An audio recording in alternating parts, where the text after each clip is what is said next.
These are some small mind hacks you can do that will change your entire perspective instantly. The first one is a very, very important one. It's probably the most important one. And it's changing I have to, the sentence I have to, or the saying I have to, into I get to.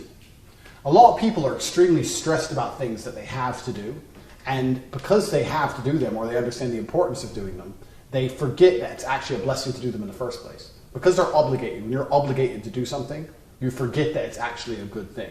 If I, like for example, going to the gym is something people can enjoy. When I was a fighter and I had to go to the gym twice a day, every day, like anything in life, once you're obligated, once you have to, a lot of the fun disappears. So I have to implicates an obligation, whereas I get to implicates a choice. So I'll give you an example. If you wake up and you're really busy, you think, I have to take the kids to school, I have to go to work, I have to take the car to be repaired. Those are three things which are not necessarily fun to do. They're not necessarily, they're everyday activities. They're things that you could be stressed about. You're low on time. If you change I have to do those three things into I get to do those three things, the mentality around the actions change. So I get to take the kids to school. A lot of people don't have kids. A lot of people want kids and can't get them. There's a lot of kids who can't go to school. You get to take your children to school, which is a blessing in itself. I have to go to work. Well, you get to go to work. Imagine you didn't have a job. Imagine right now you lost your job. If you lost your job right now overnight and you had no income, your whole life would be upside down. It'd be in turmoil. And you'd miss your job very much and you wish you had your job back. So you get to go to work. You don't have to go to work. You get to go to work. That's once again a good thing. Even something as annoying as a car breaking, I have to take the car to the mechanics. Well, at least you get to take the car to the mechanics. Imagine you didn't have a car. Imagine there was no mechanic.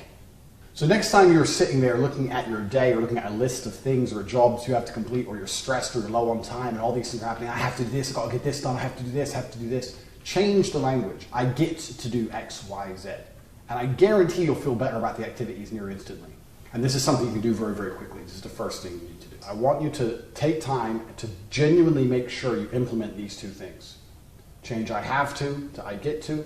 And the second one is, and then I can. So when you have to do something difficult, add and then I can on the end. For example, with me with the gym, I'm being honest with you, I don't like the gym anymore. I've been doing it for too long, but I understand its importance and I don't want to miss it. So I think, you know what, I'm going to go train, I'm going to train hard because then I can relax. So adding and then I get to onto the end of basically anything can give you a lot of motivation. So even the simple activities we labeled earlier, the I have to things, I have to get the kids ready for school, I have to go to work, I have to fix the car. If you change it to I get to take the kids to school, I get to go to work, I get to get the car fixed, and then I can relax. Or and then I'm going to treat myself, I'm going to allow myself to have some ice cream, whatever. Add and then onto the end of every single difficult task and change I have to I get to. Try that for a week and you'll see exactly how your entire world changes.